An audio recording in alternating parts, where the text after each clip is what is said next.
So hey hello everyone, welcome back to my channel. And आज हम बात करने वाले हमारे प्रिय भारत के बारे में, जो कि कैसा दिखता था पहले, हम ये देखने वाले हैं। और हम जानते हैं कि हमारे पुराने भारत को सोने का चिड़िया कहा जाता था।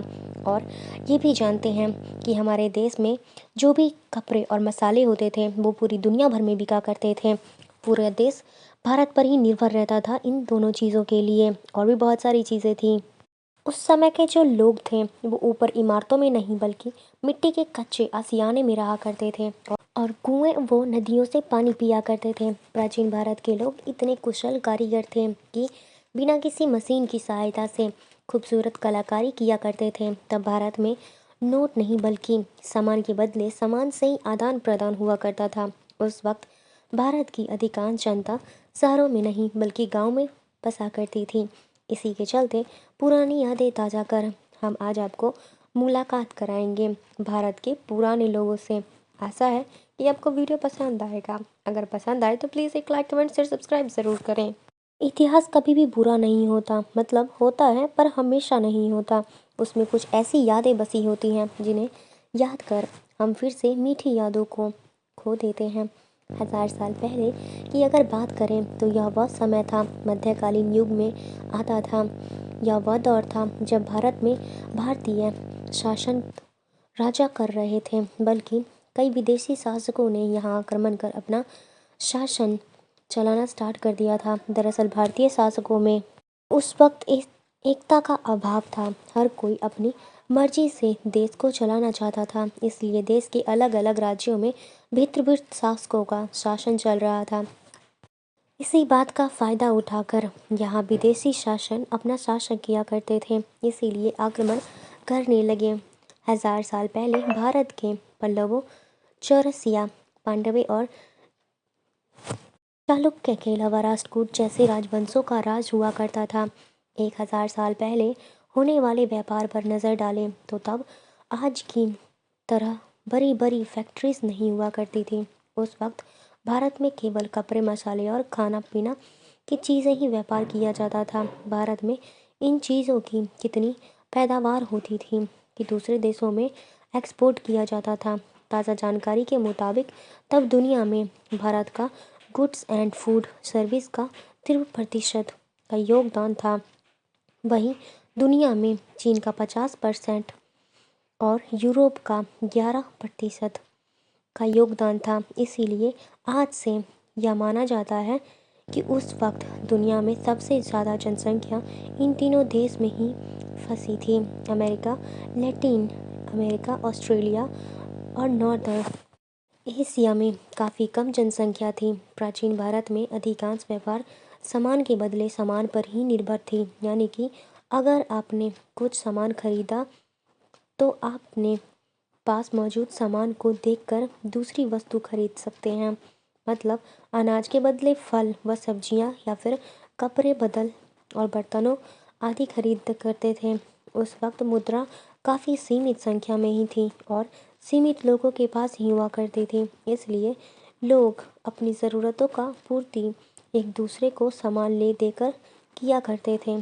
तब के समय में फैमिली बिजनेस को अहमियत दिया जाता था, यानी कि अगर किसी का काम सुनार का है या लोहार का है तो उसका बेटा भी वही काम करता था। इस तरह पीढ़ी दर पीढ़ी सभी एक ही काम करते थे, जबकि वर्तमान में ऐसा कतई नहीं है। अब सभी लोग अपनी एडिशन के हिसाब से अपना कार्य चुनते हैं, इंटरेस्ट के हिसाब से, और उसी में आगे बढ़ते हैं।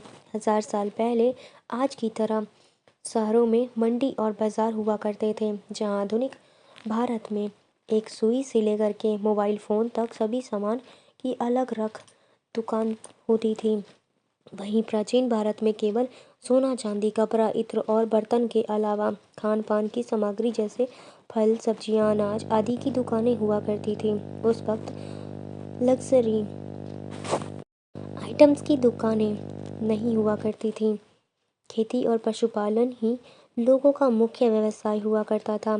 उस समय के लोग काफ़ी मेहनती हुआ करते थे। कलाकारी के मामले में उनका कोई जवाब नहीं था। सुनार, लोहार, कुम्हार, हस्ताक्षर आदि सभी अपने काम में इतने ज़्यादा कुशल थे कि आज भी भारतीय कलाकारों का दुनिया भर में सहारा जाता है। हजार साल पहले के कारीगरों के हाथों में इतना हुनर था कि विदेश से लोग उनको बुलवाते थे, और आज ऐसा करना मुमकिन नहीं है। आज तो सारी चीज़ों के लिए मशीन ही आ चुकी है। उदाहरण के तौर पर आप किसी भी किलो की शानदार नक्काशी को देख करके अंदाज़ा लगा सकते हैं कि यहाँ जहाँ आधुनिक समय में यातायात के लिए साधन इतने विकसित हो गए थे कि हम पूरी दुनिया की सैर कर सकते हैं, लेकिन 1000 साल पहले का वक्त बिल्कुल अलग हुआ करता था। तब लोगों को दुनिया काफ़ी बड़ी लगती थी, और हो भी थी, और हो भी क्यों ना, क्योंकि उस वक्त लोग पैदल, घोड़ा गाड़ी या नाव या फिर घोड़ा गाड़ी का इस्तेमाल किया करते थे। तब ट्रांसपोर्ट के साधन काफ़ी सीमित हुआ करते थे, और आम लोगों के पास इतना पैसा भी नहीं था कि वह इन साधनों का भी लाभ उठा सकें। प्राचीन काल में लोग पैदल चलकर ही एक स्थान से दूसरे स्थान पहुंचते थे, इसीलिए तब के लोग कुछ किलोमीटर की दुनिया में ही खो जाते थे। आपने तो वो कहावत सुनी ही होगी कि हर 10 किलोमीटर पर बोलियां बदल जाती हैं, यानी भारत में इतने सारे भाषाओं की अपनी अपनी बोलियां थीं, और ऐसे में कुछ किलोमीटर जाने पर लोगों को एक दूसरे की बोलियां या समझना मुश्किल हो जाता था। जहां आज के लोग शहरों की ओर भागते हैं, जबकि 1000 साल पहले भारत की अधिकांश जनता गांव में ही निवास किया करती थी। एक अनुमान के हिसाब से गांव में 90% जनसंख्या रहा करती थी, जबकि शहरों में केवल 10% या इससे भी कम जनसंख्या रहना पसंद करती थी। आपको जानकर हैरानी होगी कि जहां आज के समय में सरकार को पानी को रिजर्व रखने के लिए योजना चलानी पड़ती है, जबकि 1000 साल पहले के लोग इतने समझदार थे कि वह पानी के संरक्षण के महत्व को बहुत अच्छे से जानते थे। उस वक्त पानी की संरक्षण के लिए गांव के तालाब हुआ करते थे। जहाँ तालाबों की कमी होती थी, वह उन्हें खुदवा करके तैयार किया करते थे। प्राचीन भारत में अधिकांश लोग धार्मिक प्रवृत्ति के हुआ करते थे। वह पूजा पाठ और धार्मिक अनुष्ठानों में काफ़ी ज़्यादा विश्वास रखते थे, इसीलिए तब गांव-गांव में मंदिर हुआ करते थे। हर गांव में एक कुल देवता का मंदिर हुआ करता था। मगर आपने गौर किया तो आपको ज़रूर मालूम होगा कि घर आज के घरों के मुताबिक काफ़ी अच्छे माने जाते हैं। बेशक तब मिट्टी के घरों का निर्माण किया जाता था, लेकिन इस बार तभी कोई शक नहीं है कि उस वक्त के घर काफ़ी ज़्यादा मजबूत होते थे। आज भी आपको कई जगह पर पुराने घरों या फिर हवेलियों के नमूने देखने को मिल जाएंगे। मिट्टी के बने होते हैं वो घरों की।